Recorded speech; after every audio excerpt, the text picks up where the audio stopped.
Garbage Day! Huh? No!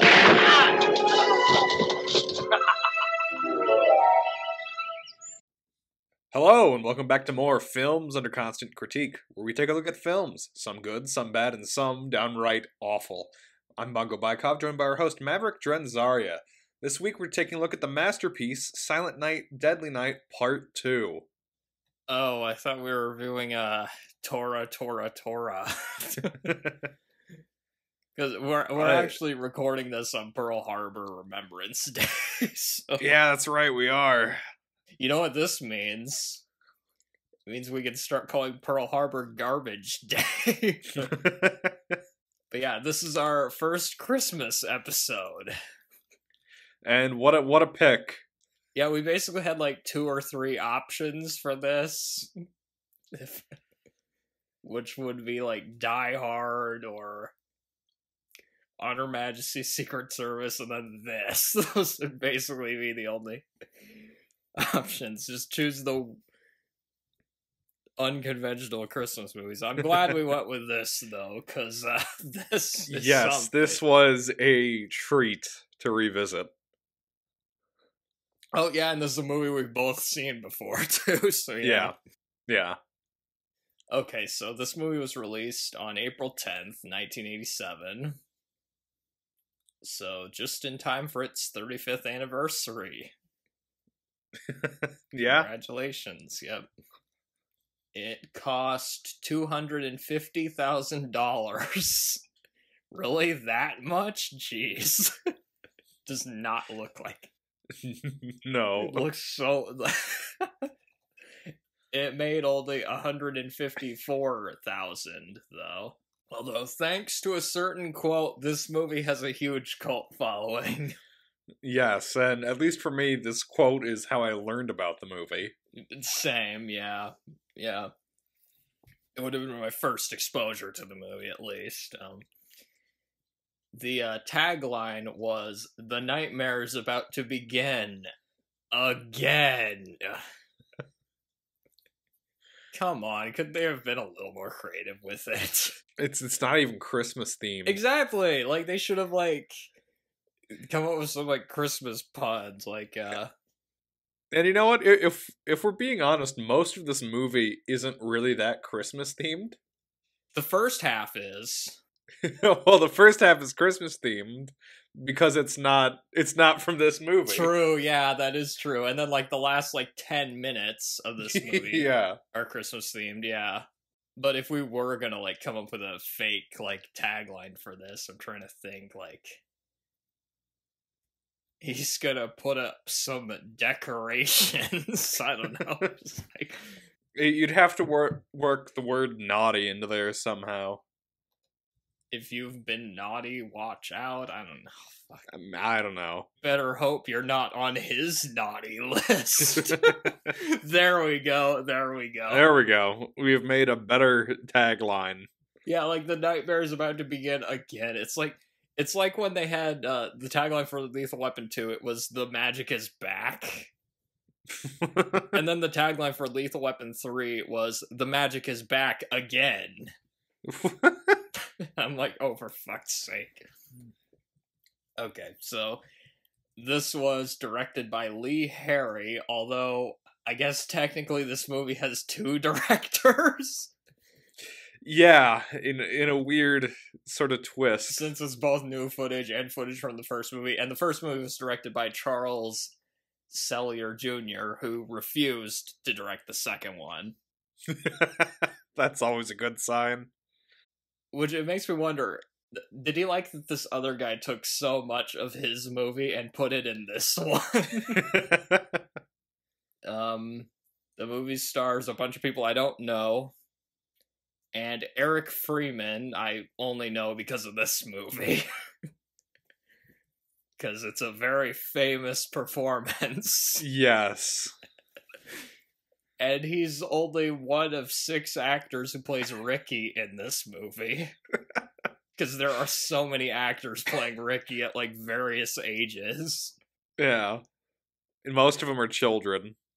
The fucking Connors from the Terminator movies have been recasted less times than him.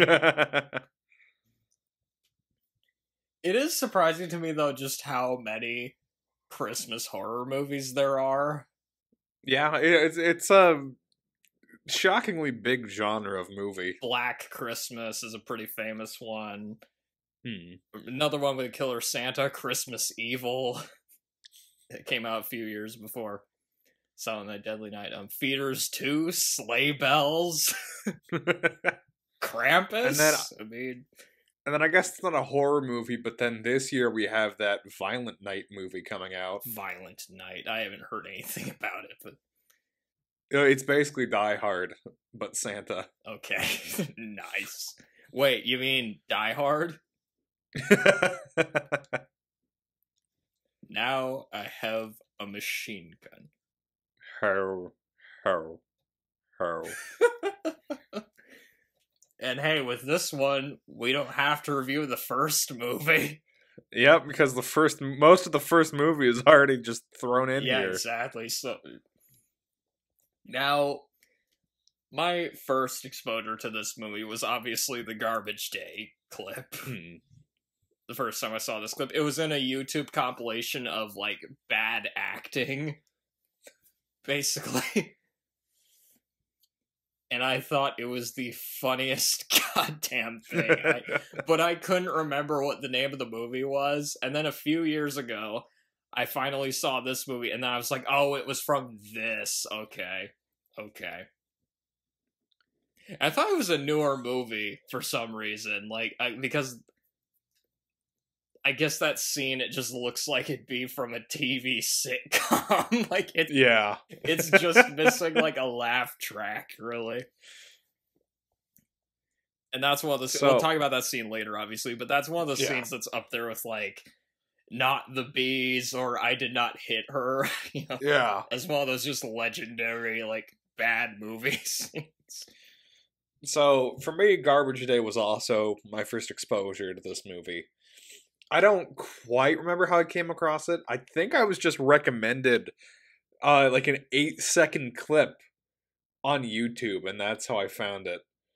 And so I see this clip and I'm like, I need to know what this is from. And then, I found this movie, and then me and my friends watched it for Christmas one year, and we were just dying, especially towards the latter half of the movie. Yeah. When things just get insane. And I found this on Tubi, by the way. That's how I watched it. Yeah, same. Which they actually have all the movies of this series on there.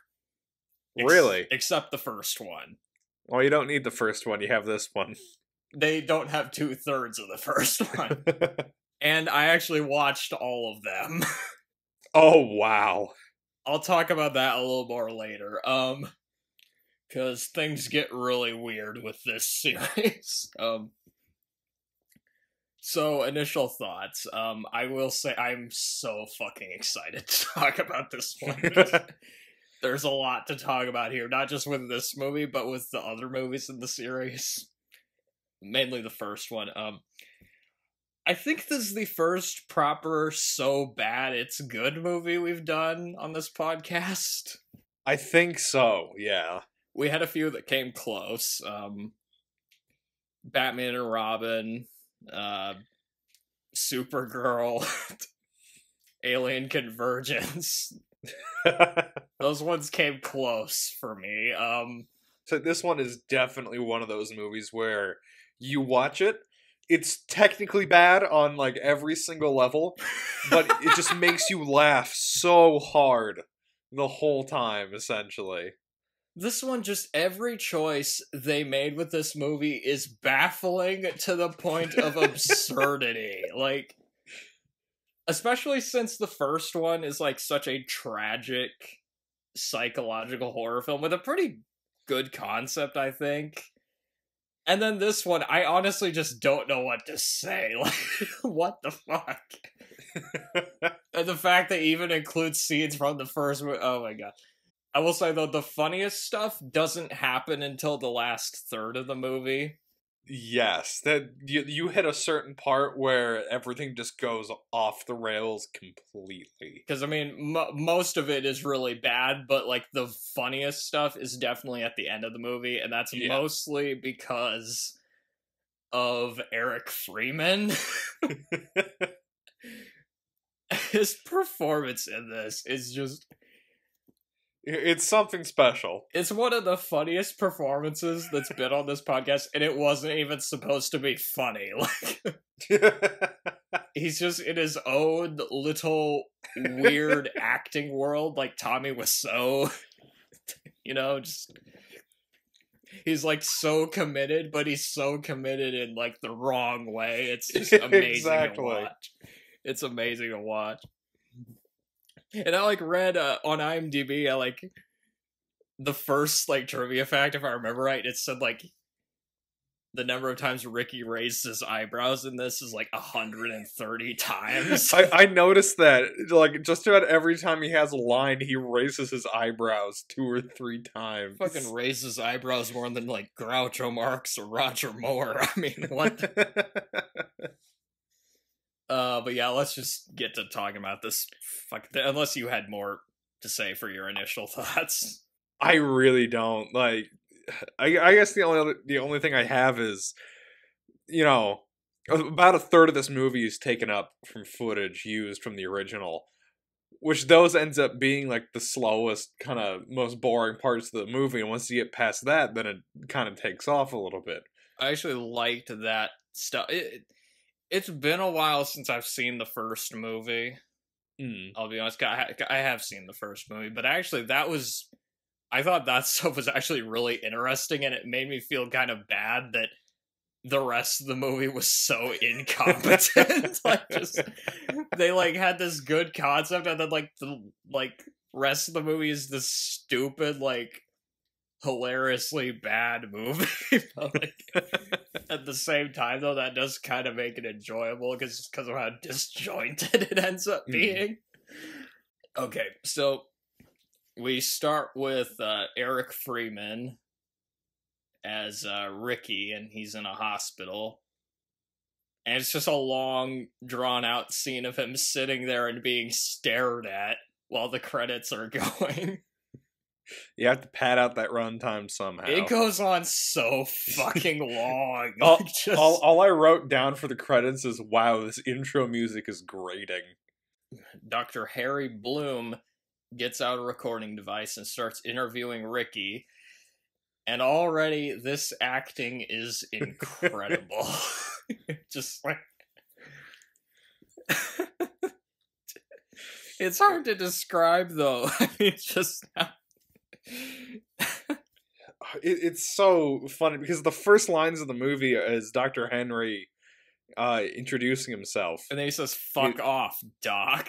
Yeah, but in, like, the weirdest way, he's like, "Fuck off, Doc." Yeah, he, like, the way he, like, says it is just so weird. Like, just right now, we said it better than he does in the movie, like, on a technical level, anyway.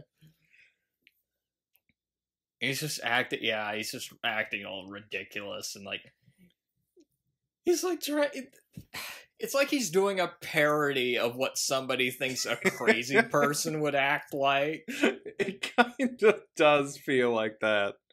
Like, he's not quite reaching, like, a Nicolas Cage level where he goes so crazy that it comes around to being, like, funny. But he still seems actually crazy at the same time. Yeah. Here, he doesn't. He just seems like he's acting crazy, and he's not actually crazy. I don't know. It's hard to explain. There's another great line that I wrote down here. So Doc is trying to ask more about Ricky's past, and he goes, "I need to ask you something." And Ricky responds with, "Sure, it's your dime." Okay.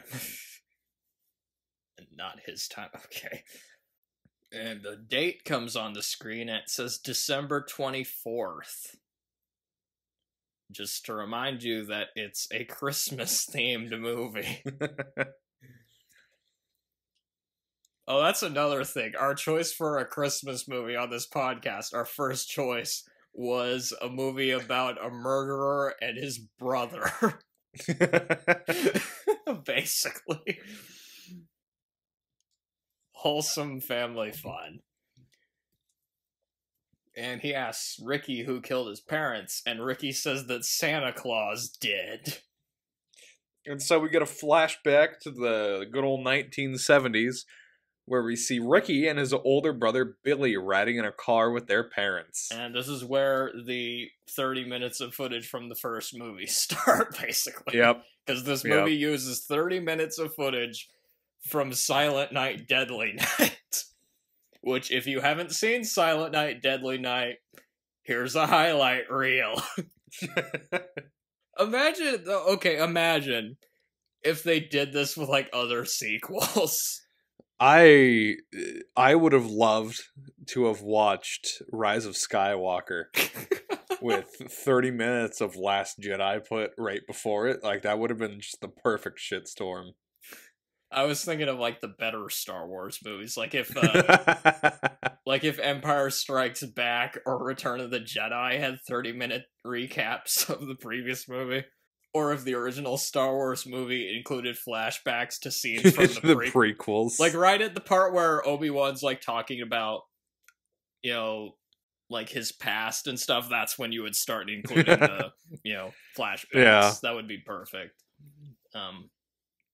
And yeah, it shows Ricky's parents driving the kids, you know, Billy and Ricky, and they encounter Santa on the road.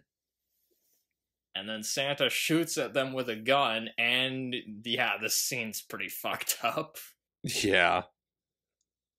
Where, oh yeah, that's another thing. For our podcast, we chose a movie where a guy dressed as Santa tries raping a dude's mom. And slicing her neck, again. Wonderful Christmas movie. And he basically kills their parents. And he also leaves the kids out there to die. Yeah. The only thing that would have made that better is, like, if he just threw a bunch of coal at them. He's not quite a Santa Claus themed killer. It's the real Santa Claus themed killer comes a little later in the flashbacks. True, yeah. You know what we should have done? I just realized we should have done a podcast on the first one and then spliced parts of that podcast into this one. That would have been fantastic. You know, just reuse parts of our other podcast. We cut back to Ricky in the present, and the doctor asks Ricky about St. Mary's Orphanage, and Ricky says, I fucking hated that place.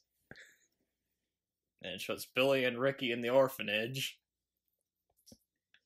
And poor Billy, he was... I mean, you see your parents get killed by Santa Claus. What do you think that's gonna do to a kid?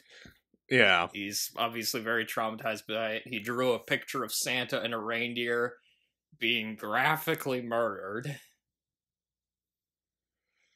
Which does not make the Mother Superior very happy. Which, this could be PTSD, or maybe he was just listening to the song The Night Santa Went Crazy by Weird Al Yankovic. But yeah, the nuns, they're not happy with this. Billy gets locked away. And also beaten a few times, which I'm like, Jesus Christ. Yeah. It very clearly sets up that this nun is one of the villains of the movie. Yeah, she ends up being more evil than Billy and Ricky when you think about it. The nuns, they want him to play in the snow with the other kids. And also another thing, I love how most of these flashbacks are to scenes that Ricky wasn't in. Yeah. Most of the flashbacks are of Billy. Yeah.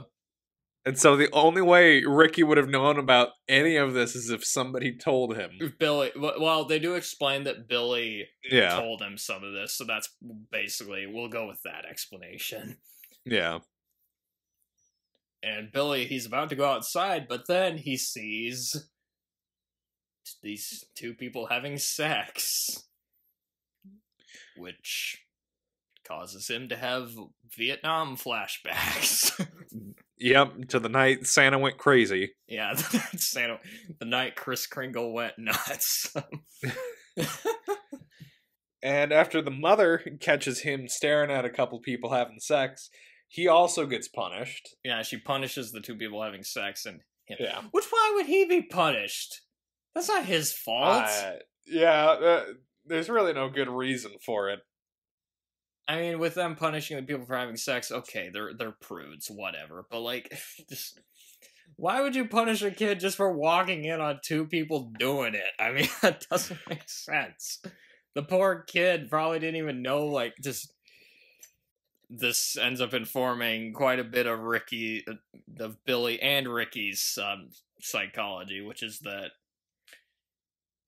Billy, he gets told that the two people having sex, they were doing something naughty. And the Mother Superior says that people are always caught when they do something naughty. And they're always They're punished, and that punishment is a good thing.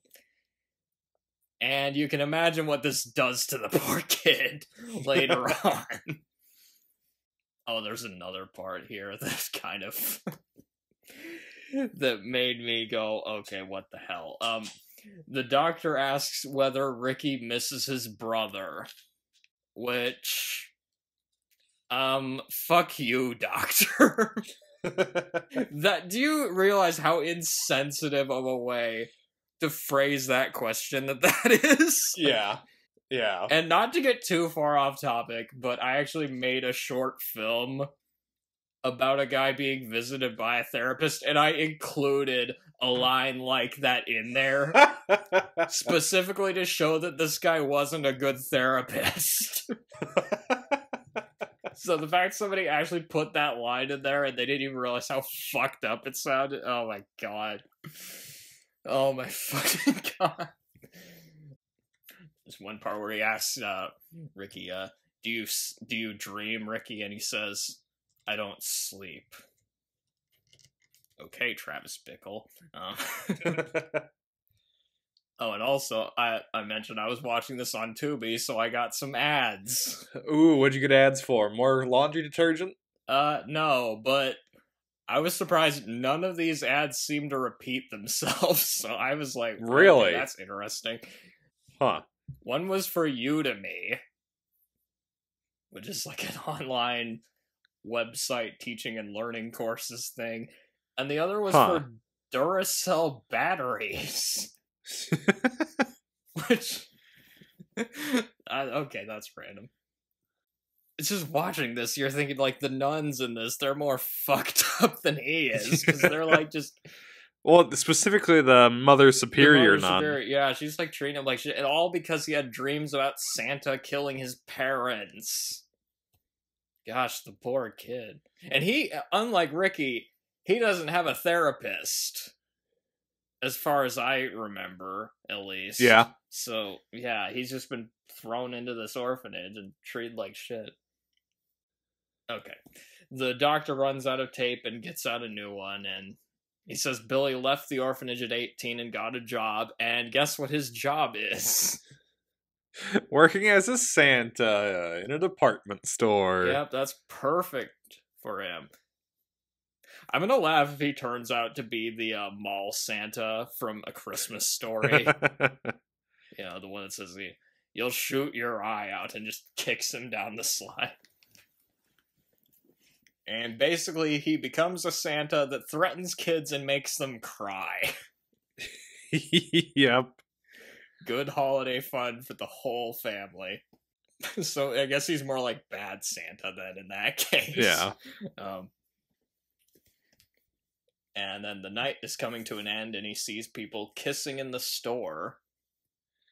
Which triggers, I guess, the righteous warrior inside of him to come out. And there's, like, one guy that asks him if he knows what Santa does on Christmas Eve, and I'm like, that's not the person you should be asking that. Nope.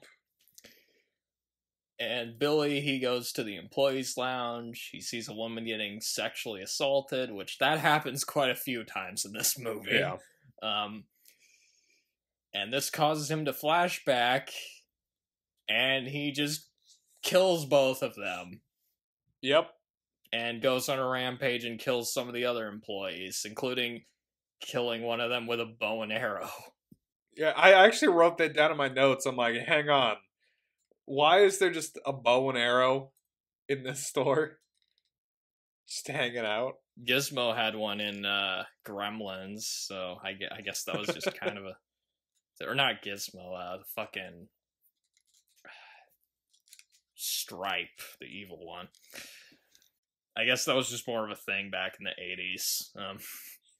80s. And also I was noticing, wait, so Ricky is just living back at the orphanage during these events?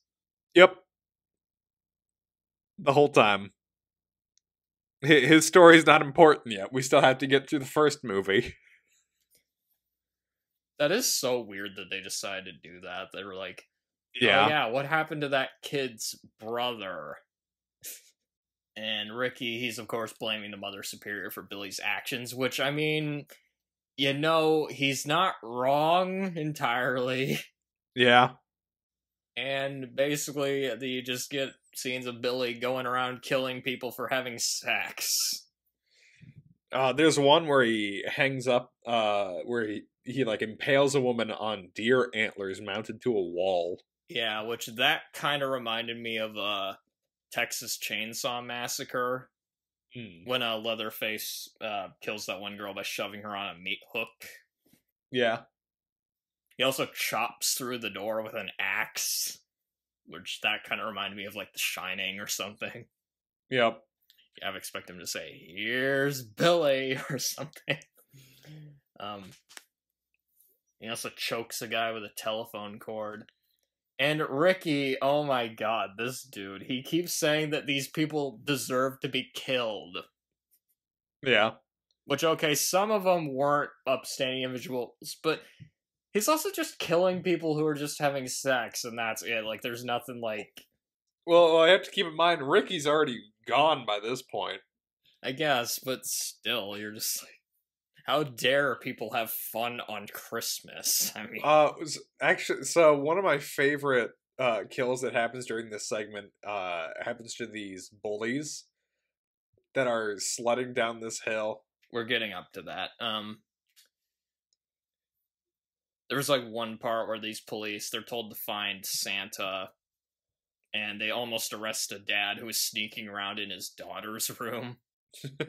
Which... those fucking cops, like, because of them, she found out a little too early that Santa's not real. But yeah, okay, this scene. Yeah, the bullies scene.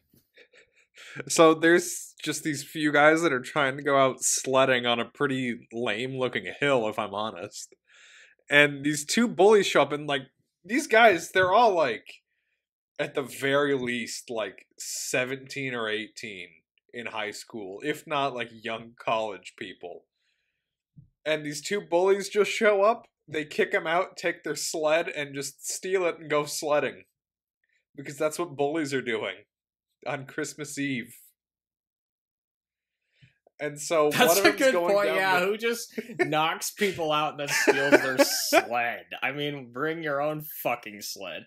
Either way, though, we get this is a pretty good kill right here, where Billy just, like, he cuts the guy's head off while he's on the sled. And rolls off. Yeah, and he sleds all the way down to the second bully, who then sees the body coming and the head falling off. It's pretty good, yeah. And during all this, we keep cutting back to Ricky in the present. And there was one part where Ricky says... he knows all the moves, and he could squash the doctor like a bug. Which reminds me of the Green Goblin. Yeah, a little bit. Because he tells Spider-Man that I could squash you like a bug right now. And then I got more ads. Oop. This one was for ShipStation, which they proclaim as the #1 choice for online sellers. Huh. Even though I've never heard of it. Yeah. Okay. Amazon, you have competition. So, Billy goes back to the orphanage. And the police they follow him and kill him right in front of Ricky. Or wait, no, nope, it wasn't Billy though. Nope, it was a janitor at the orphanage dressed up like Santa. Yep, Old Man Kelsey. And Mother Superior is very pissed off. Very justifiably. You just killed Santa in front of a bunch of fucking kids. Again, there's a lot of kids who now know that Santa isn't real. Or if they don't, they're very traumatized. Either way, they're very traumatized. God. The cops, that was something I was noticing during the first part of the movie, is that really none of the characters were likable. Nope. The nuns are assholes, Billy's a crazy murderer, and even the cops are pricks. Like, Jesus. Billy kills a cop, and he also cuts the head off of a snowman, which, that's a pretty good kill right there. Now what's that snowman supposed to do?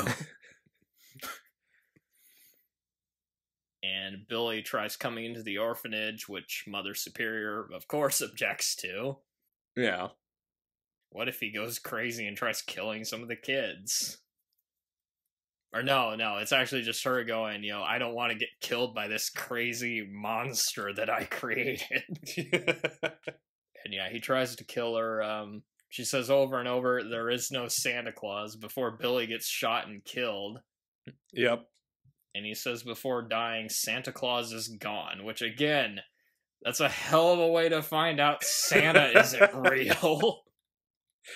It is a pretty big bombshell to drop on a bunch of orphans. Okay, Billy died, and then there was also that other guy that got killed while he was wearing a Santa outfit. Basically, if you're wearing a Santa outfit, you're fucked. It's kind of like the guy in Halloween 2 that, for some reason, was wearing the exact same costume as Michael Myers. Oh, yeah, that's a good... But that doesn't make any fucking sense. It doesn't. At least with... Okay, here it makes sense, because Santa's, at this point, was an established... character, but yeah, in Halloween 2, how many people would be wearing Michael Myers costumes at that point? It should be none of them. Especially in Haddonfield, where he's a fucking crazy, going on a crazy killing spree. But... Well, don't forget, in Halloween 2, it's just it's the same night as Halloween 1. Oh my god, you're right, yeah. So there would be no reason for anyone to be dressed like that. That's basically the end of the first part of the movie, where they're just showing, all the flashback footage. And while watching that, I was honestly thinking, okay, that was actually really interesting. I thought, because it wasn't the first Silent Night, Deadly Night. It's not a great horror movie. The acting and camera work isn't anything innovative, obviously, but the plot, the actual story, I thought was interesting. At least, it made sense to me, at least. Mm-hmm. Where it's this kid's traumatized by seeing Santa killing his parents, and then because of that, he grows up and kills more people, and also the abusive, orphanage would not help either. I still feel like this is the most boring part of the film, in my opinion. I mean, it's not as insane as the rest of it. Because it does really feel shoehorned in. Well, blame that on this movie, not on the first movie. I know, I'm saying that if I wanted to watch the first movie, I'd go watch the first movie. That's a good point. And so I am criticizing its presence in this movie because it's completely unnecessary. There's no reason for it to be in this movie, yeah. And there's more of it, too, later on, but I'll get to that. It feels so, just inconsistent with the rest of the movie, though. Yeah, it's very different tone. It's actually it's trying to be a serious horror movie, for one. And then the rest of it is just, what the fuck? What the hell is this? I'm trying to think of, what an equivalent would be. It'd be if you Okay, wait. I thought of one. It'd be like if you took Escape from L.A. and then you edited Escape from New York into it as like flashbacks for like the first third of it, and then have the rest of it. That's basically that's the best equivalent I can think of right now. Or First Blood. Yeah. If you took First Blood and then edited that into Rambo First Blood Part 2, there would be there. Yeah. There we go. Yeah. Which honestly, I'd kind of like to do that. See how well it would work. I kind of want to do, or have like take parts of Rambo First Blood Part 2 and like edit that into First Blood. Have that be like his background in Vietnam. Oh yeah. Because in First Blood, he didn't get to win that time. And the orphanage was closed, and Ricky says he has a family now, the Rosenbergs, which made me think of We Didn't Start the Fire. Rosenbergs, H-Bomb, Sugar Ray, Panmunjom, but anyway. and finally, he says after 40 minutes... After 40 minutes, the actual movie starts. Yes. And he says the family was okay. They didn't celebrate Christmas, which was good for Ricky. Makes sense, yeah, considering all the stuff Billy went through and he went through. Yeah. And we get an absolutely bizarre scene. Is this the part with the nuns? Yes. So he and his foster mom are out shopping when his mom runs into a friend of hers. And as they're talking, these two nuns just start walking down the street in their direction and keep ducking into buildings every time he gets his mom to look up, so that she doesn't see them approaching. I think it's because they're scared of his plot armor. I really don't know. I mean... It was just bizarre. But look, that's far from the least logical thing in this movie, man. But either way, he's of course freaked out by the fact that there are nuns there, and the nuns go into a store, and Ricky sees a flashback of his brother being killed. Oh, that's another thing. His brother got killed right in front of him. Yeah, that's gonna cause a lot of trauma. And his parents go and talk to a nun. Again, they're going into some of the more psychological elements here. The first half of this movie is actually really moody. It is. It's like, while watching this, I was like going, this is a much moodier movie than I remembered. Because it's like, it's actually really fucked up and sad. And like the music, it's this really sad piano score, too. And then it's at about this point where everything starts changing. Yeah, Ricky, his stepdad, died. He sees two people having a picnic. Real quick, before we get to that part, there's one line that I want to mention. So it's back with Ricky and the psychiatrist. And Ricky says, "I've never told anyone this before." The doc responds with, let it out, like, talk about it. And for whatever reason, Ricky's response to that is, "Here it comes!" Like, I don't get why that was the line written and why it was delivered the way it was. His line deliveries in this movie are so fucking weird. He sees two people having a picnic, and if you saw the first half of the movie, then you probably know where this is going. The guy starts assaulting her, and this causes Ricky to have a flashback to his mom being killed. Which I've got to say, I've never seen a Christmas movie with this much attempted rape in it. Nope. Good lord.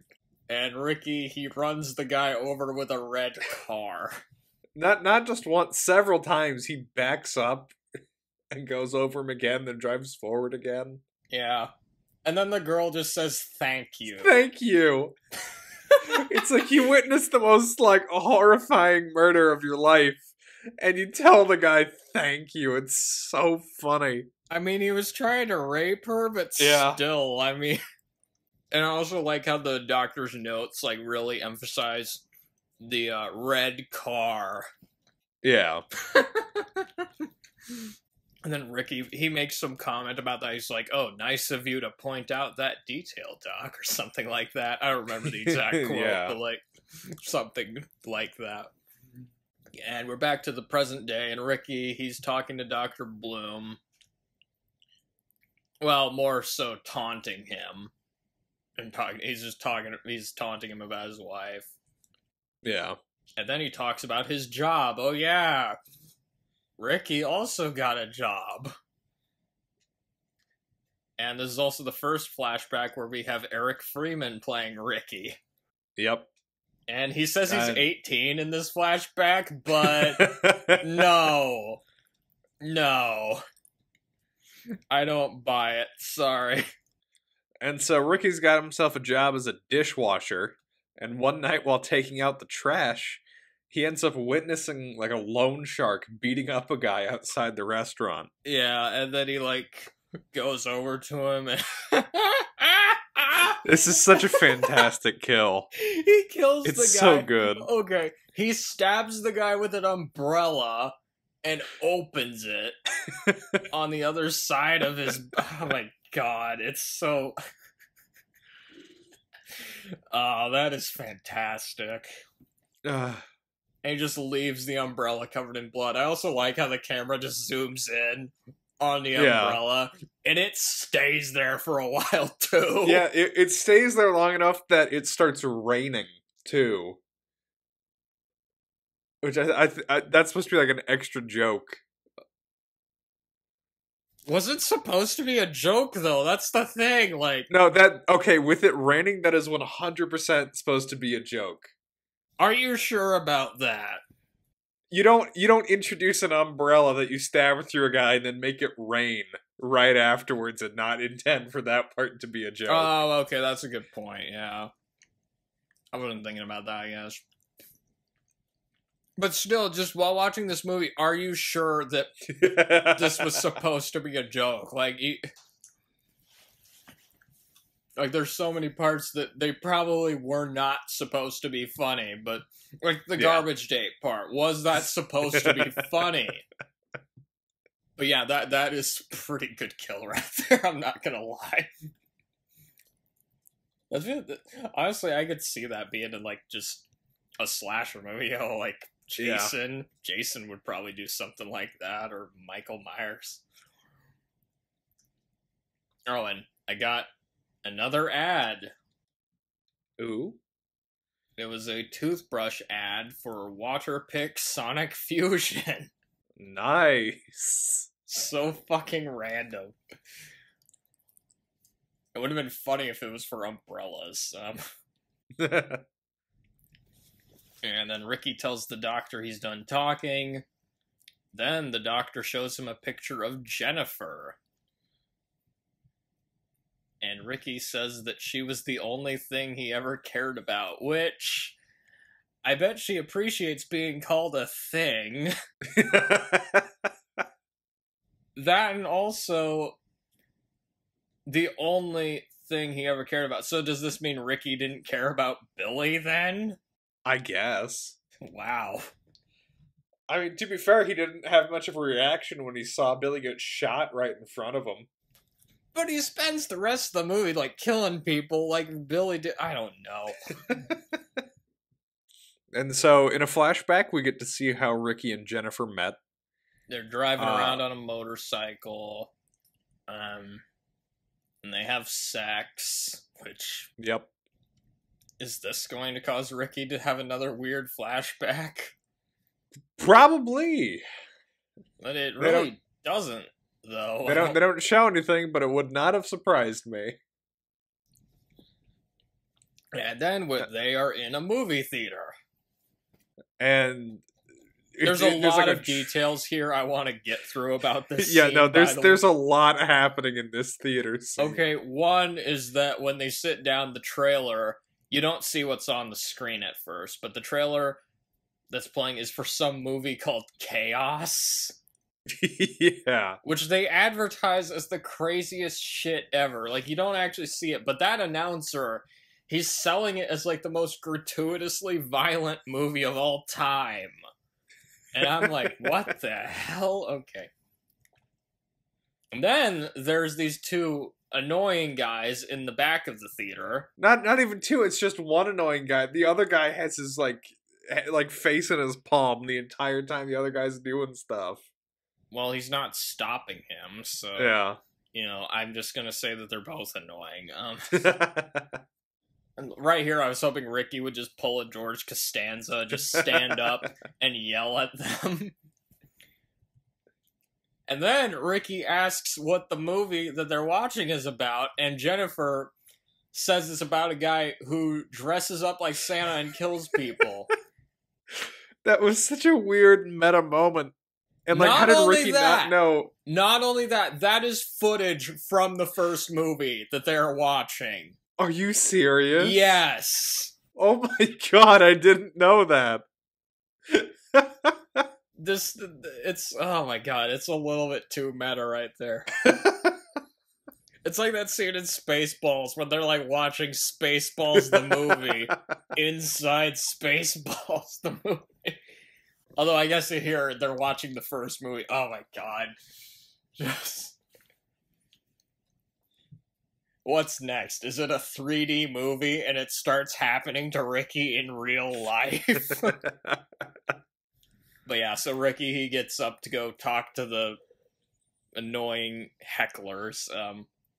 And I absolutely love... hold on, real quick. I love this part because it shows the annoying guy talking to the guy next to him.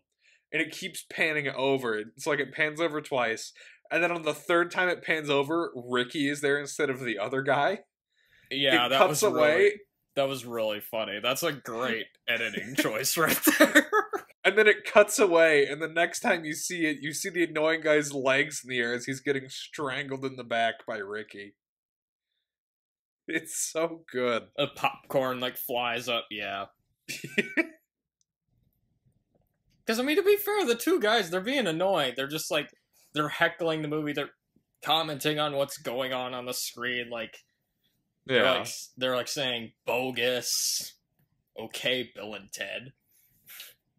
Or it's like saying, oh, is he gonna go into the basement without a flashlight? You know, shit like that, which there are moments in this movie where you're like, oh, are they gonna... Anyway.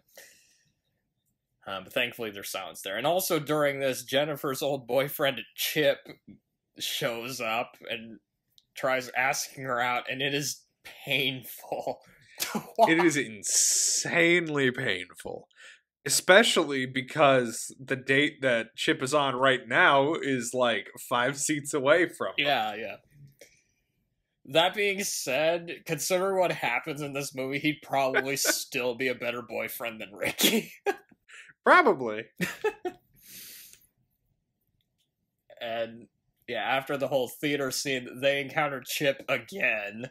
Okay, and this is the start of the madness. This is also where Ricky gets his iconic blue sweater. Yep. And it's at this point where everything just loses all traction and goes off the rails.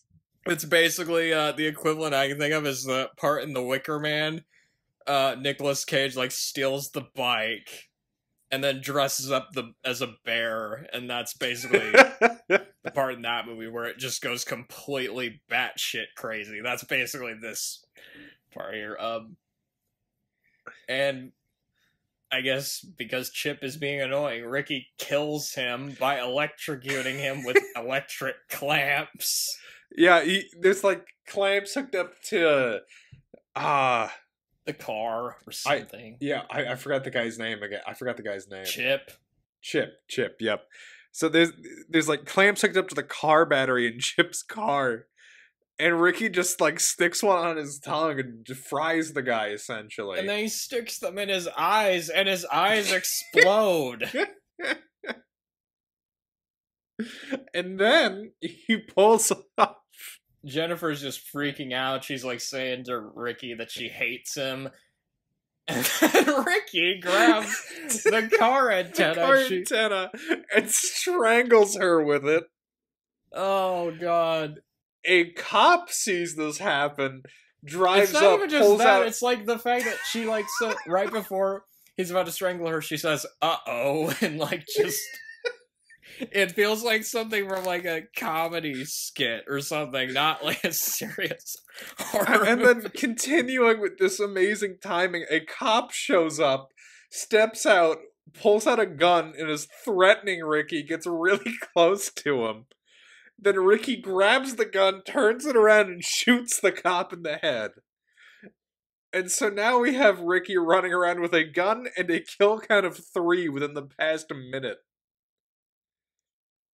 He's not running, though. He's just walking. Oh, yeah, no. He's just walking around, evilly laughing while looking at the gun.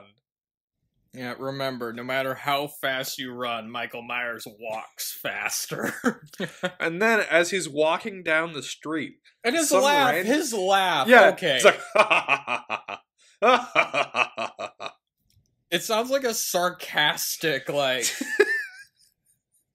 It sounds like one of those laughs you make when, like, somebody tells a bad joke.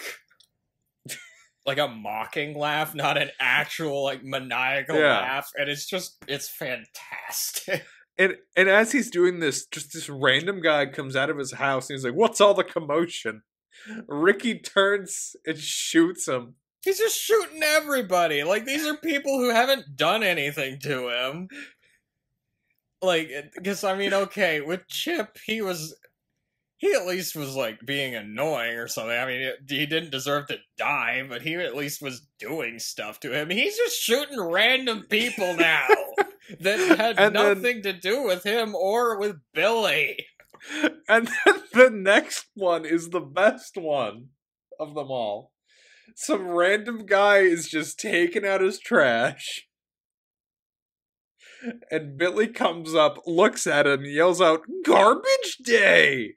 And shoots him right there, laughs again, and leaves. It's not just that, it's his expression, the way he says it, like... The way it's shot, and all the weird quick edits it does.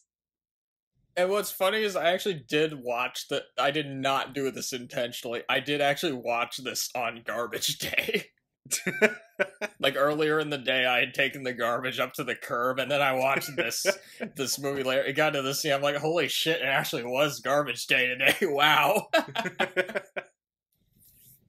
But God, that scene, like, the expression, the way he says the line, the laugh he gives, the camera work, the music.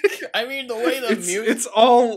It's all perfect. It's all terrible and awful, but it comes together and makes just this amazingly bad scene that is so funny to watch. And the way he pretends to blow smoke off the gun and was spinning around like a cowboy. Oh, it's so funny. And obviously that's the, like, that's like the famous scene from the movie. Like, everybody, if you've been on the internet or have been in, like, B-movie circles, you've probably, at the very least, heard this line before. Yeah. So.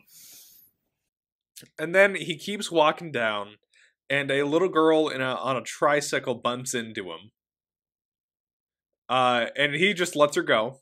Yeah, that's disappointing for me. I was hoping that this movie would have more child murder in it.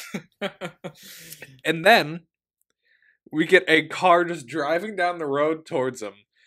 He shoots the car, I think, 3 times, causing it to roll over once while it's still heading at him. And then once it turns back upright, it explodes. You missed a few things. One is that when he's, like, shooting it, he says, "Bingo." That's right. And it flips over, and it almost runs into him. I know. You can see the guy that's standing there, like, really quickly, like, dodge out of the way. It's so obviously a stunt double, too. That guy's hair does not match Eric Freeman. And yeah, it catches on fire. Like, what? And he just walks away laughing, like, just through all of this.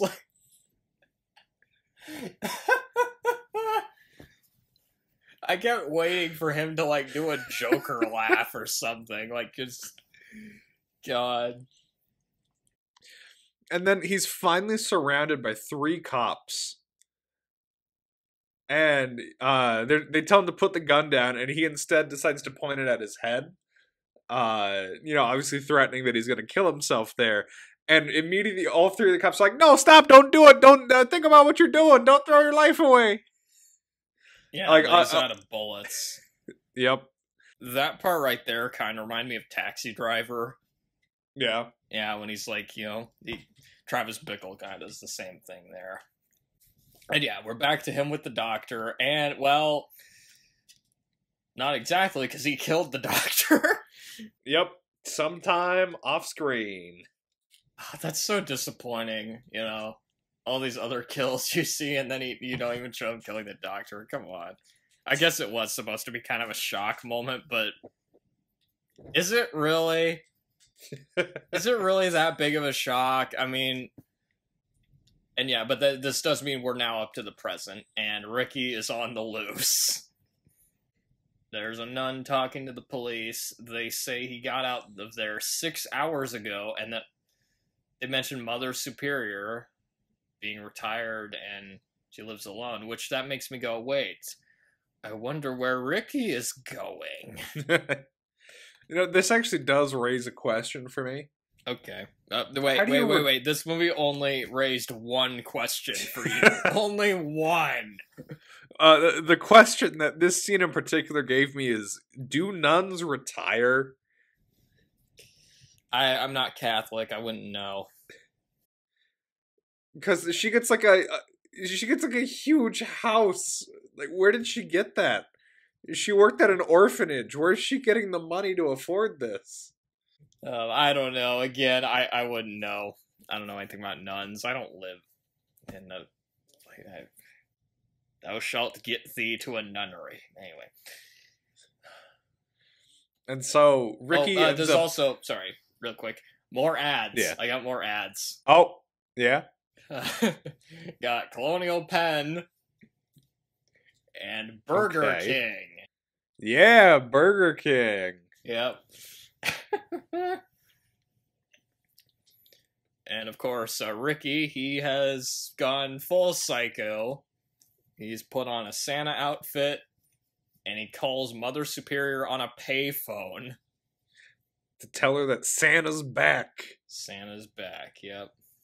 Santa's got a brand new bag. I should have said that. And we end up getting... That should have been the tagline, Santa's got a brand new bag. Oh, I just realized that's an Elf reference. That's where I got that from. Okay. Yeah. That's right. So I was like trying to figure out what was that from? Yeah, Elf. It was from Elf. We might as well make more Christmas references during this. Might as well. And so we get one of the strangest, slasher movie chase scenes. I don't even know what to call this scene. There's a few things we need to point out. Okay, one is that Mother Superior is now in a wheelchair. Yep. And half of her face is deformed. Yeah, it's like there's giant blisters on her face. It's blue and there's veins everywhere. It's like when you watch Halloween 4 and Loomis's face is fucked up. Yeah. Or maybe she's turning into Two-Face, I don't know. But either way, she's got her face deformed, and now she has a coin that she flips to make her decisions.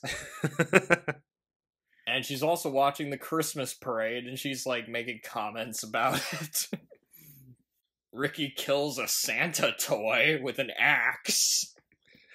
Do you remember that? Yeah. I mean, his brother killed a snowman with an axe. Might as well kill a Santa toy with an axe. And he found her house really quick, by the way. Yeah, I'm not quite sure how he did that. And then I think this is more towards the end of the scene, but we do find out what the house's number is. I was just about to mention that. Did you notice what it was? Yep, it was 666. Yep. Very fitting for a nun to live there. and he chops the door open with an axe. And there are a lot of great line deliveries here. Yes. Oh, good. I love a chase. Chasing her around the house with an axe. He destroys the TV with an axe. He destroys her wheelchair with an axe, and she falls out of it and down the stairs. And then she finds another wheelchair and a knife. And during this whole thing, I was just thinking, why does he need to sneak around? She's in a fucking wheelchair. Just kill the bitch already. And then after she gets a knife, Ricky comes down the stairs and confronts her. And she says, "I am your mother superior. I order you to put that weapon down and take your punishment." And then, she calls him very naughty, and he responds with, "Naughty this?" Yeah, yep. And he finally kills her. Which, I'm not gonna lie, it was slightly cathartic. It is satisfying after all the shit that Billy and Ricky went through in the first movie, so. And then another nun comes to the house with the police. This part made me laugh. I don't think it was supposed to be funny, though. She, goes over to the Mother Superior's body, which is just sitting up in the wheelchair, and when she touches her, the head falls off. It felt like they were trying to go for a Psycho moment, that part where Vera Miles finds the mother in the cellar. It felt like they were trying to do that sort of reveal, but it didn't. It obviously doesn't work. No, because this movie was made by incompetence. And then after, and also Ricky's death is ridiculous too, because he's shouting, "Oh yeah," before getting shot. Is he fucking Macho Man Randy Savage or something?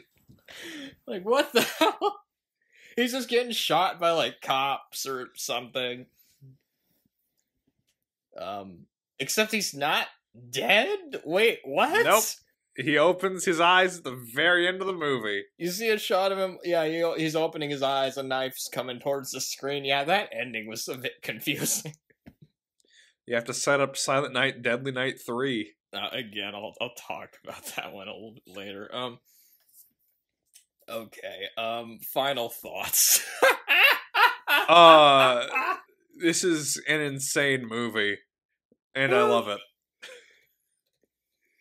It really does, for me, it does take what worked with the first movie and then make a mockery of it.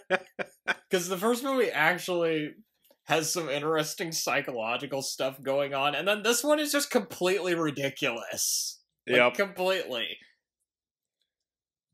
In a good way, though. It's awful acting, terrible editing, really low production values. Apparently this was shot in 10 days. Oh, that sounds about right. 2 of those days were the scenes with Ricky and the psychiatrist. Yeah, so you have 8 days to shoot the rest of it. And yeah, it does definitely look that. The last third of this movie, it is so goddamn funny when Ricky just goes completely bonkers and starts killing people left and right. Yeah, the highlight of that movie is his rampage once he kills Chip. When he's just shooting people and stuff. Yeah, there's a lot of good parts, though. Eric Freeman's performance in this is just so comically bad, but so committed that it's amazing to watch. It has this interesting line where parts of it are unintentionally funny, but also so uniquely bad. It's very engaging. Just even the editing and the camera work, they're done in such a... It's hard to explain, exactly why it's so funny, but it's all... It's like this perfect storm of nothing being good, and it comes together to create one of the funniest movies I've seen. Exactly. Yeah. Well, at least the last half of it, anyway. Yeah. Once it becomes Silent Night, Deadly Night Part 2, and it's not using footage from the first movie, because the first movie is not. I wouldn't call the first movie a so bad it's good movie. I wouldn't. Like the first movie, it's an interesting movie, but it's not like a. It doesn't really fall into the funny bad category, at least for me. But the second, oh my god, what the hell? Just, it's so puzzling too. Like just like wondering why they made it like this.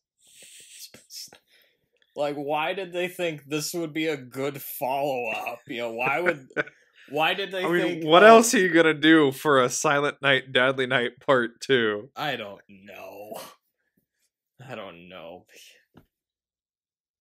There's really just nothing else like it. I mean,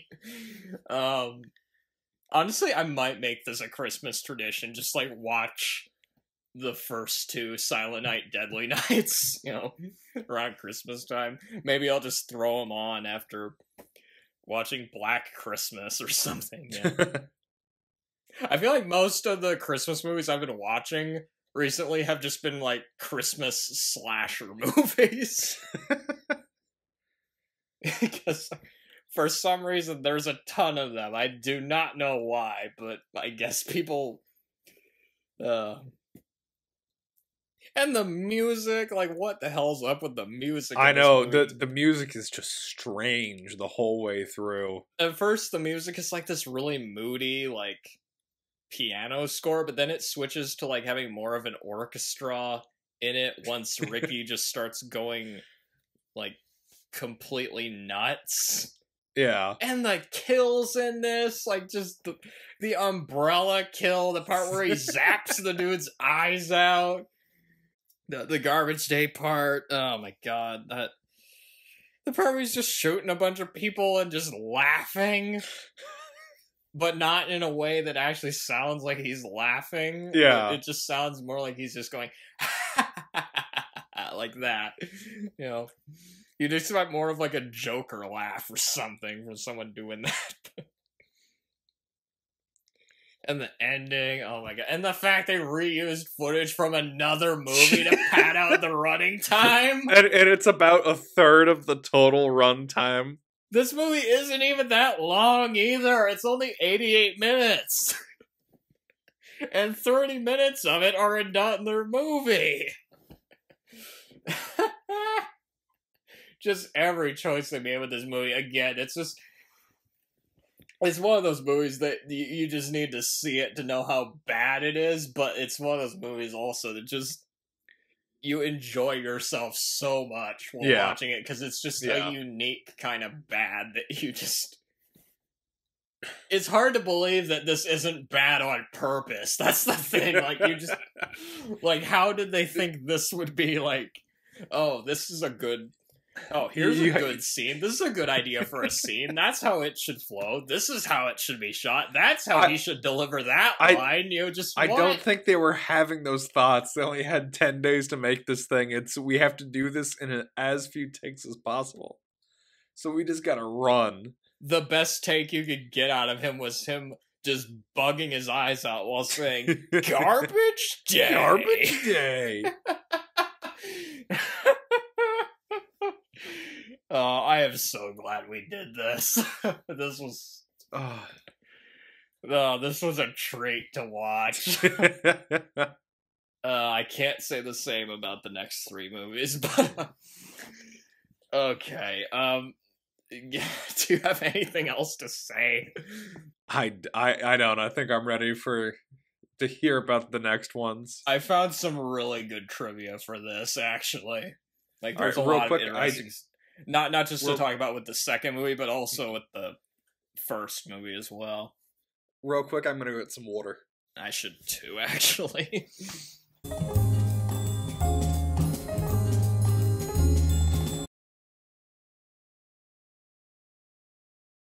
Okay, so trivia.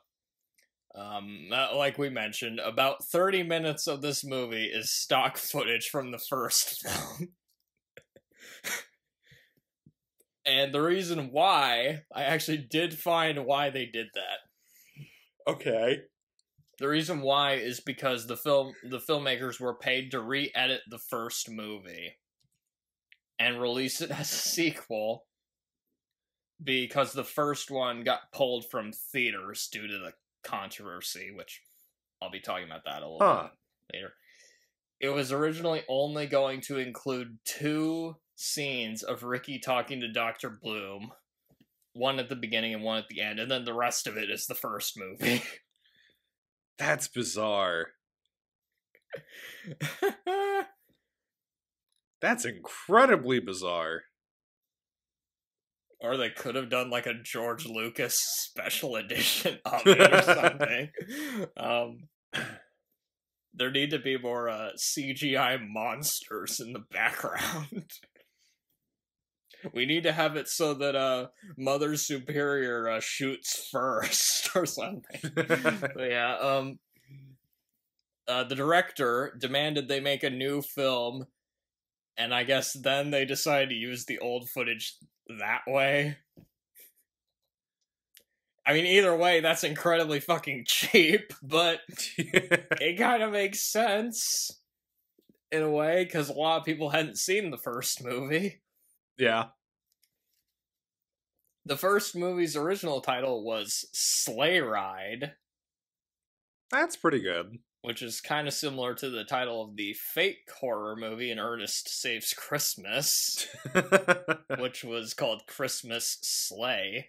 Now, getting to the controversy with the first movie. The first movie got a lot of negative press for depicting a violent slasher villain who wears a Santa costume. I can see that. It had a very infamous poster with Santa holding an axe and his arm coming out of a chimney. And the ad campaign, it had a huge ad campaign.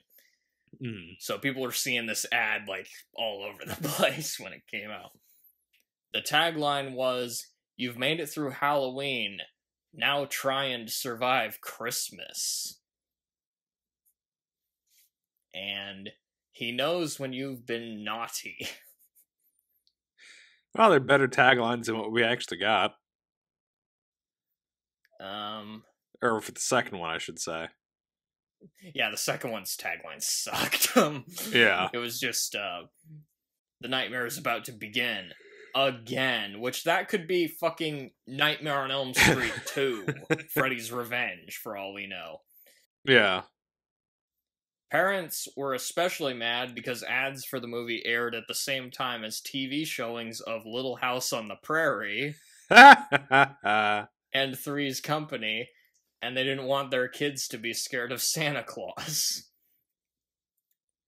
There were lots of protests. Like, there were people picketing the theaters, and... Wow. There were groups being formed. They wanted to remove it from theaters. Ads were withdrawn, and eventually the movie was withdrawn. Although the film was making some money when it came out, probably, maybe partly because of the controversy. The movie was supposed to get a re-release in 1985, but I don't think that happened, so...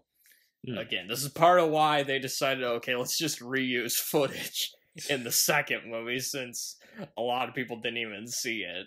In theaters, at least, but apparently it made it to home video. The first movie was also heavily censored by the MPAA. It had to be resubmitted 4 times before it got an R rating. Wow. Goddamn. And yet, the home video releases for it were the unrated cut. The theatrical cut didn't come out until, like, more recently, like, on Blu-ray or something, which is weird. Critics were very unkind to the first movie.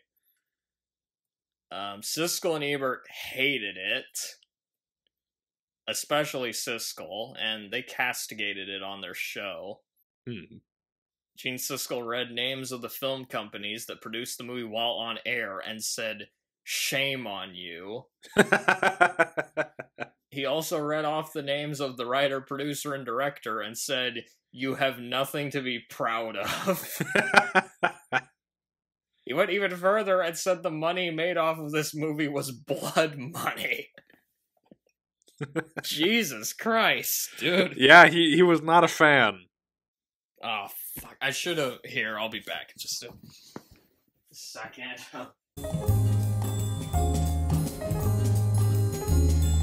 I forgot to look and see if Leonard Maltin gave a rating to the second film.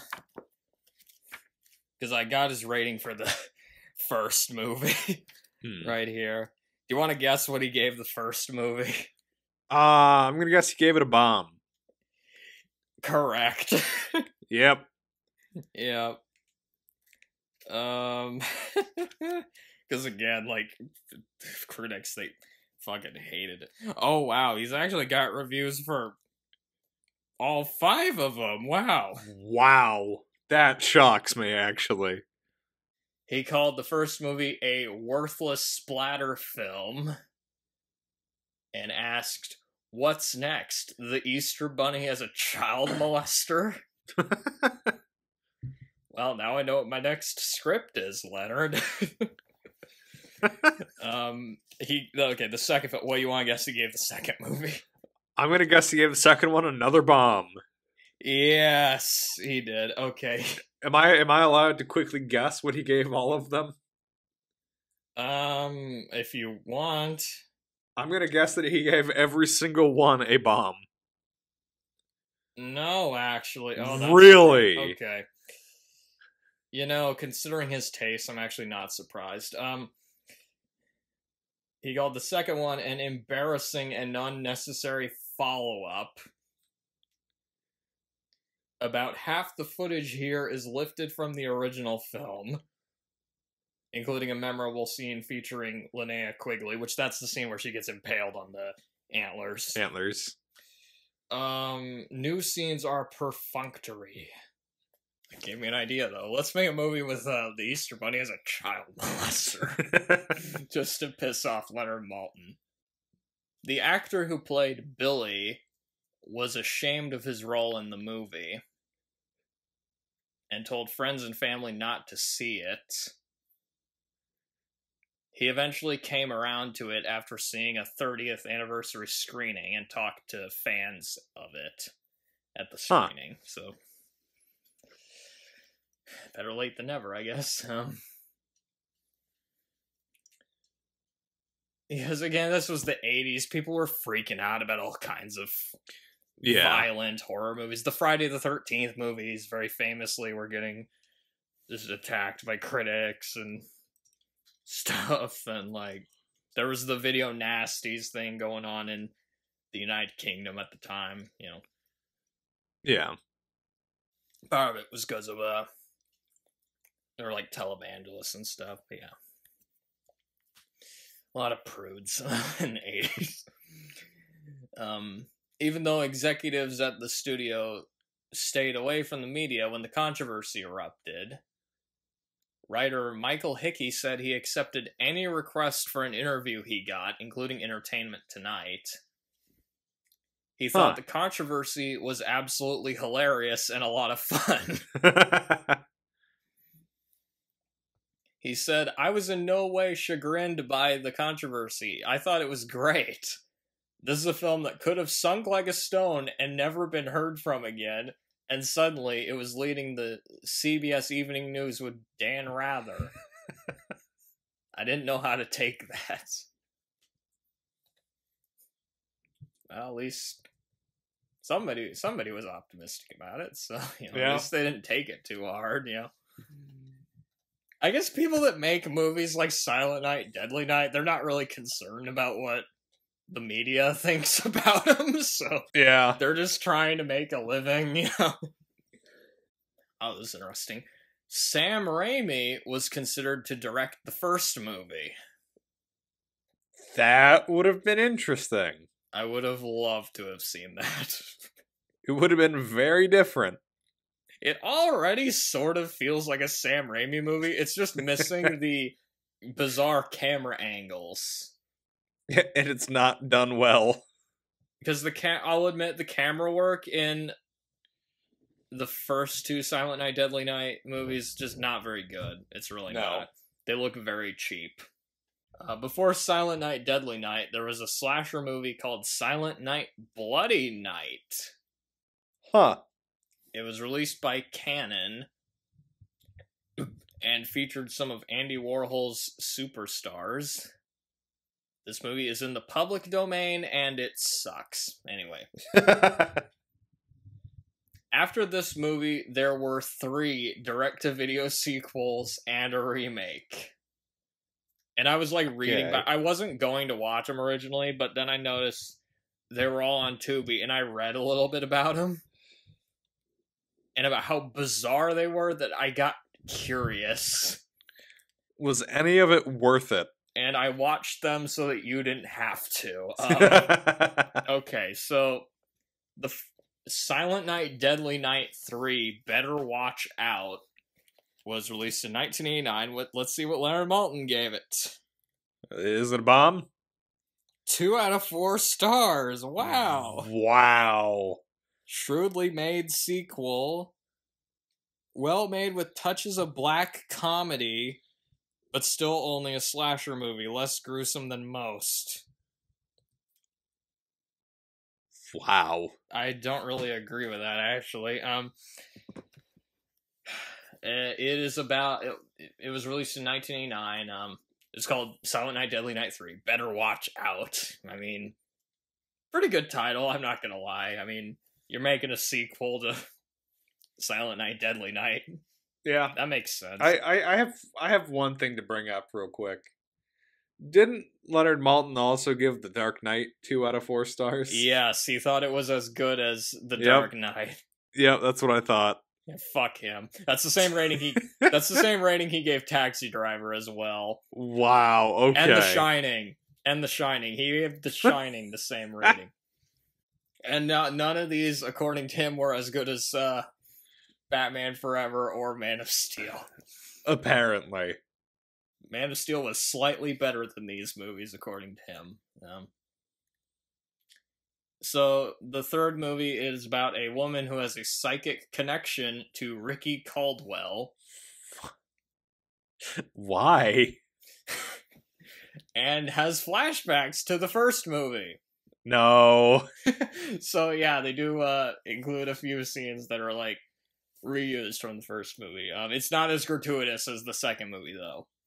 That's good, at least. Ricky is in a coma wearing some weird helmet that shows his exposed brain. And it looks as absurd as you think it does. And what's funny is that I rewatched RoboCop 2 the same day. And RoboCop kills the main villain by smashing his brain helmet, and it looks exactly like the one Ricky wears in this movie. This is interesting. I'm looking at the cast for this one.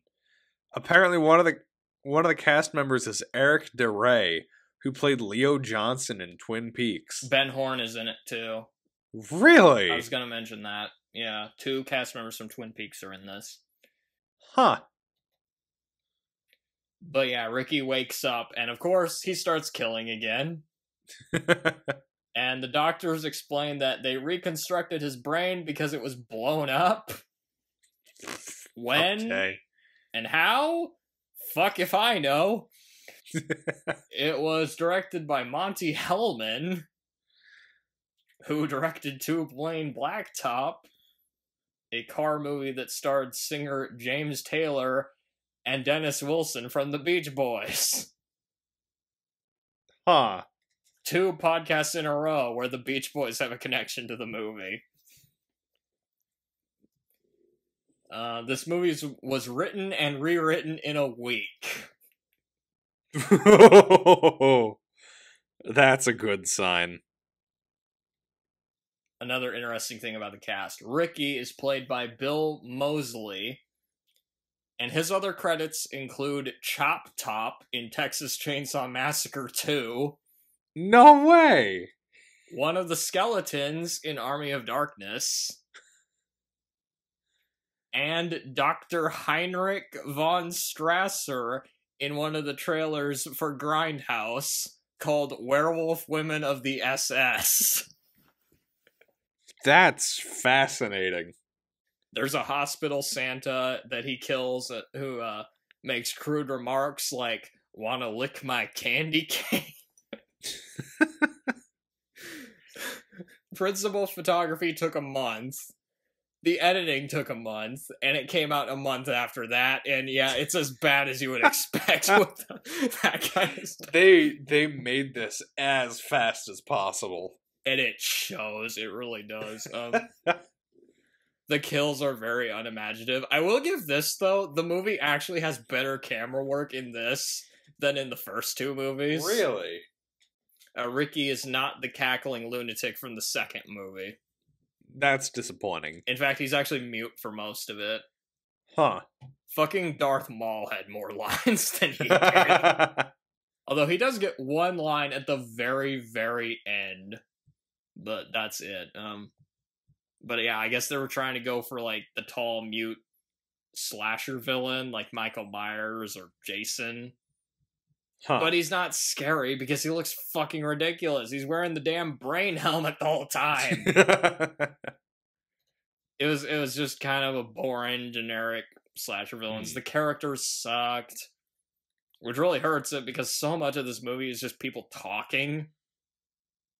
And the acting also just kind of sucks. It wasn't even funny bad. It's just like the second one. It was just bad. It felt like they were trying to go for a more atmospheric look and tone, but it failed. It did not work. Things get even more bizarre with 4 and 5. Okay. Okay, so the fourth one, it is... Because 4 and 5 do not follow the storyline of the first 3 movies.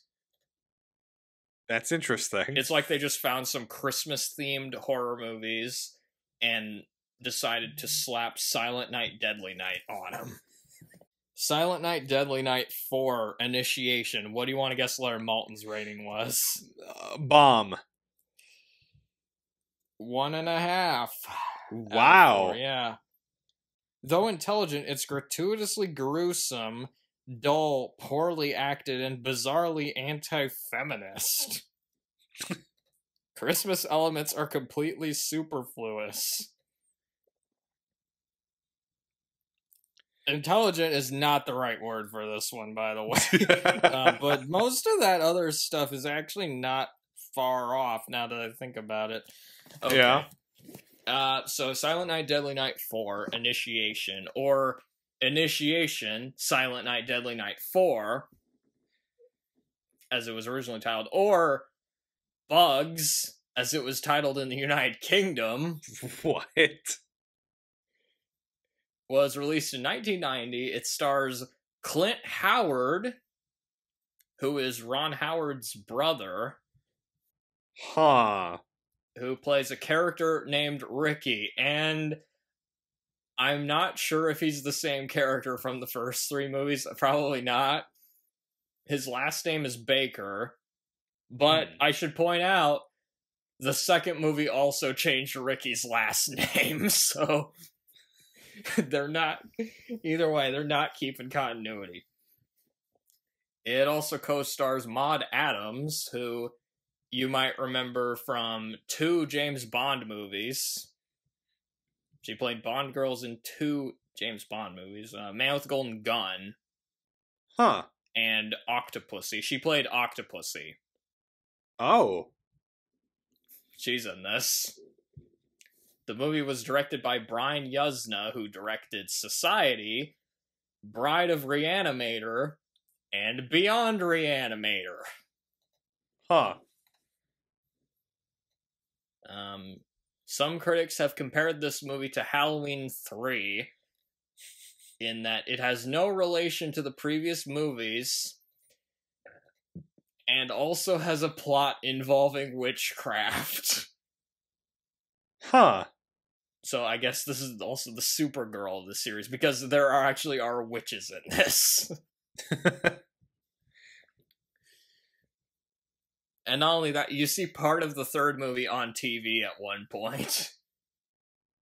Oh, it does that again? They're continuing that trend. Great. And I think the next movie does as well, if I remember right. And to make the Supergirl comparison even more fitting, the first time you see the witches together, they're having a picnic in a park. Oh. Huh. And it also has these weird giant cockroaches for some reason. And also these really gross worms / centipede things. It is, oh my god, there's a lot of... If you don't like bugs, don't watch this movie, basically. Noted. There's some really gross stuff in this movie. And what's insane is that the script for this one was supposed to be the third one. Really? But the makers of that movie turned it down. And then they still ended up fucking using it. That's just baffling to me. There's no killer dressed as Santa in this movie. It does take place around Christmas, though. So, again, it just has so little connection to the first three movies that you're just like, what the hell? Watching this movie was just so unbelievably bizarre, and not in a good way. Because this is a terrible movie. If we were doing that worst list again, and I included or the best and worst list, and I was including the Silent Night, Deadly Night movies, this would be on the worst list. This was horrible. Wow. The acting and dialogue is terrible, especially from the lead. She's just awful. Every time she spoke, I wanted her to stop talking. I felt like Commander Riker when he's like, Shut up! I beg your pardon. I said shut up! As in close your mouth and stop talking. This is the worst one out of the five. This is the worst one by far. The third one was boring. This one was gross, weird, and just, oh my god, I just didn't even know. Absolutely awful, and it's not even the worst Christmas movie I've watched recently. I never thought I would say this about a movie, but Clint Howard was the best part of it. That's what we've gotten to. Okay. And then we get Silent Night, Deadly Night 5, The Toy Maker, which at this point I was just going, okay, for the love of mercy, can this at least be better than 3 and 4? And it was, actually. Wow. I was very, very glad it was better. It wasn't good, though. It wasn't good, but it was at least better than those two. What do you want to guess Larry Moulton gave it? I'll go with a 1.5. 2 out of 4, actually. Really? As good as The Dark Knight? As good as The Dark Knight, and as good as Taxi Driver. Overplotted, but okay horror thriller with a lot of sex.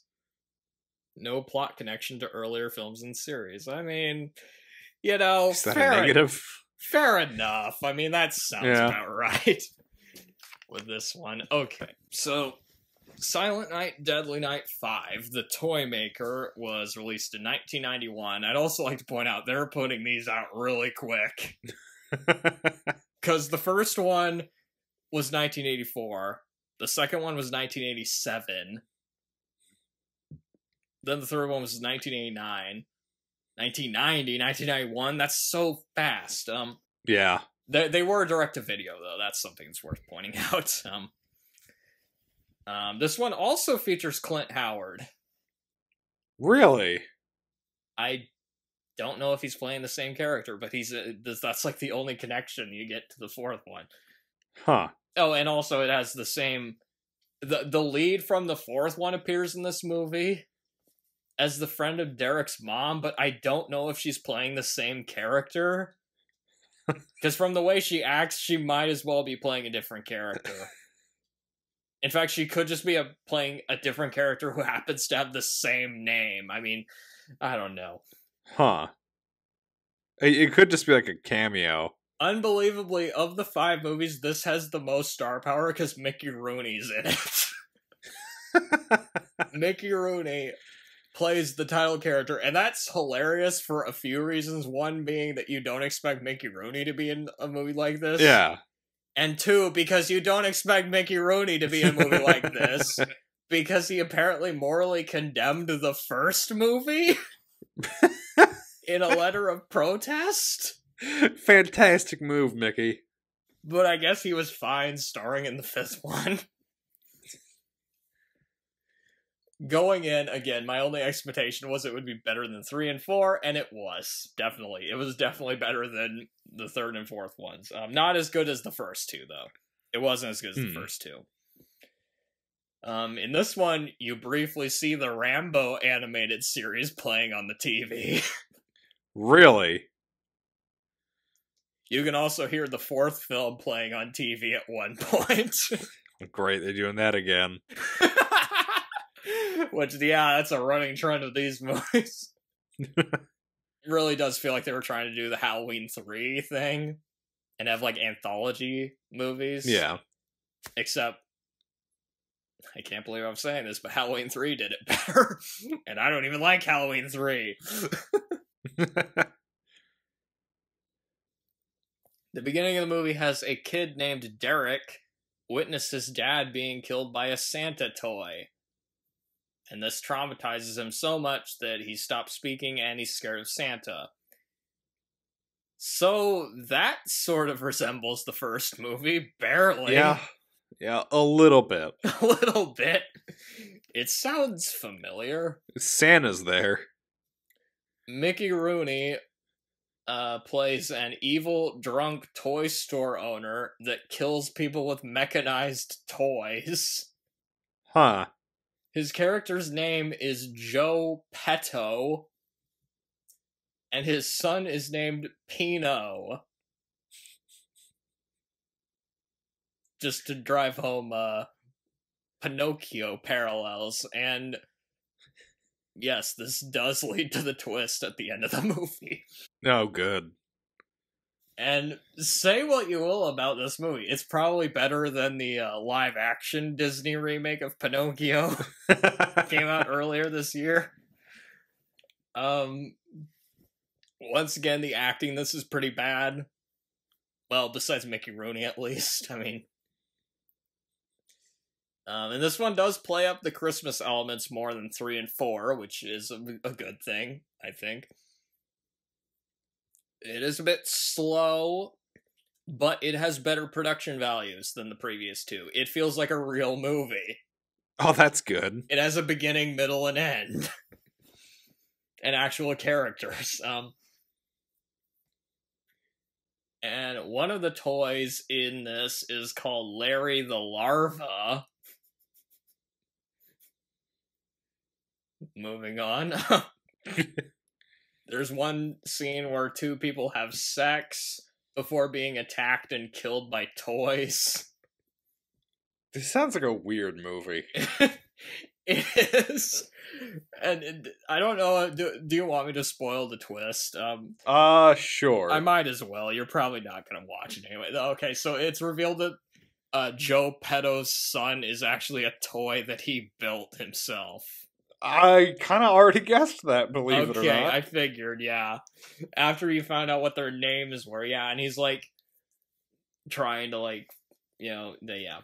And the ending, it really just kind of goes off the rails at the ending. Like, it's just, oh my god. I would, if I was going to say what you should do moving forward, I would definitely recommend skipping 3 and 4. Definitely. Because 3 is boring, and it's nothing to write home about. And then 4, oh my god, 4 was just disgusting. I felt like shit after watching the fourth one. Like, is it one of those where you just kind of have to take a shower afterwards and forget about it? It's how you felt after watching Supergirl, I think. Or like, I'm trying to think what else we've done on the podcast that we've compared. But yeah, taking a shower. I felt like I had to take a shower afterwards. That's a good way to put it. It was just awful. But the fifth one, it's interesting. Again, it's not a good movie, but it's kind of just its own weird standalone thing. It is a little bit slow, but it has some fun parts at least. So that's more I can say for the two movies before it. Again, it's not a great movie though. But again, as like a standalone thing, it's not bad. Why it's called Silent Night, Deadly Night 5 is anyone's guess, but okay, it exists. It's out there for people to see. Oh, and there's also a remake. I forgot to mention that. There was a remake, which I've also seen. The remake came out in 2012 and was called Silent Night. Okay. How does it compare? It's a very loose remake, though. Basically, it's just a guy in a Santa outfit who kills people, and that's about the only comparison you can really give it. You don't have a backstory in a Catholic orphanage. You don't have this kid's parents being killed by Santa. None of that. Oh, Malcolm McDowell is in this.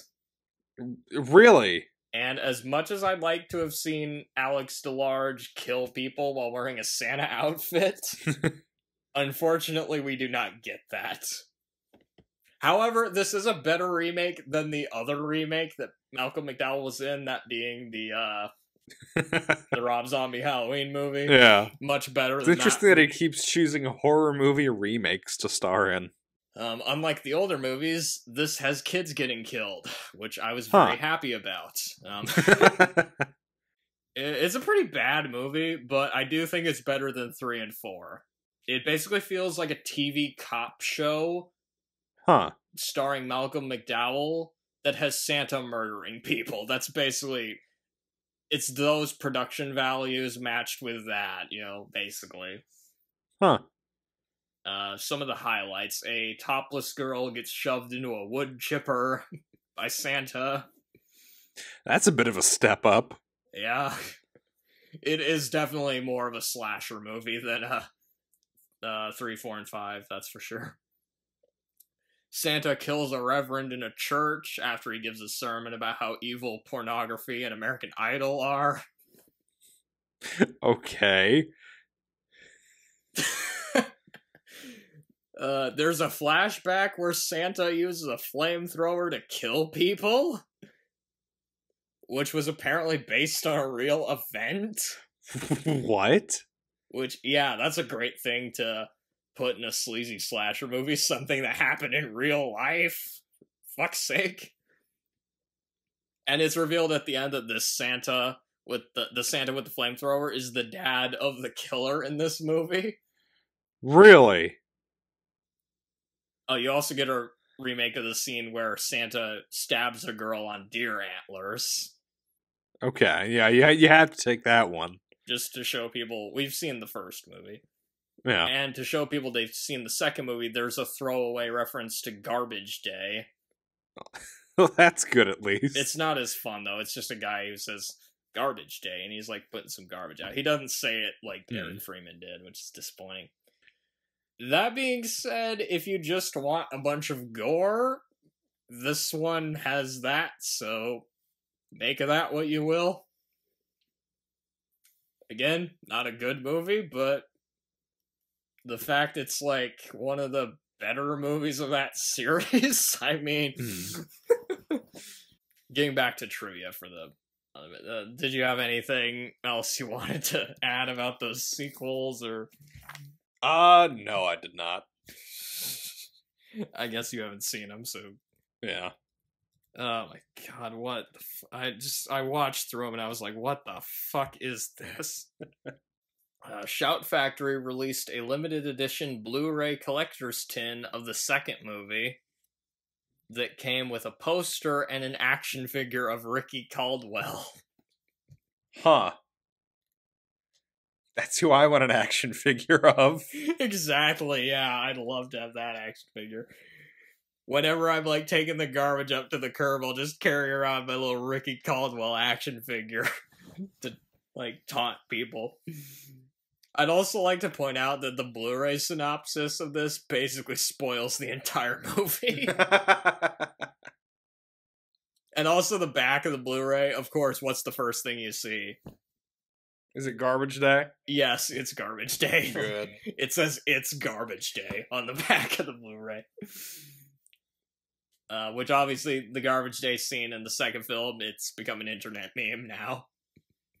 It's been immortalized. Just like, I did not hit her, I did not. Oh, hi, Mark. Oh, this makes quite a bit of sense. Eric Freeman frequently received conflicting direction from director Lee Harry and co-writer Joseph H. Earl during filming. Freeman had wanted to play Ricky as more of a cold and malevolent killer, but Harry envisioned Ricky as more of a wisecracking killer along the lines of Freddy Krueger, while Earl encouraged Freeman to be as over-the-top as possible in his acting, and it shows. Because his acting in that movie is very weird. Yeah. Yeah, that would do it. That would definitely mess with your performance. I did allude to this earlier, but in the first movie, Ricky's name is Ricky Chapman, but for some reason in the second one they changed it to Ricky Caldwell. I don't know why. I guess they just forgot or something. James Newman, who played Dr. Bloom, had a fierce argument with producer Lawrence Applebaum the same day that Dr. Bloom's death was due to be filmed. When Bloom's body was being loaded into a body bag, Newman gave the finger to the camera, knowing the gesture would be obscured by the other actors in the frame. Nice. I guess I don't blame him. Yeah, that's all I got for trivia. And something I realized, the next movie we're doing on this podcast also has reused footage. Yeah, a lot of reused footage from what I've heard. Although at least with Silent Night, Deadly Night Part 2, they were using footage from their own movie. And they're not just stealing clips or music from other movies. Yeah, stealing clips and footage from some of the, highest grossing American movies of all time. And so I guess with that, join us next time for Turkish Star Wars. And Turks in Space. It's a double feature.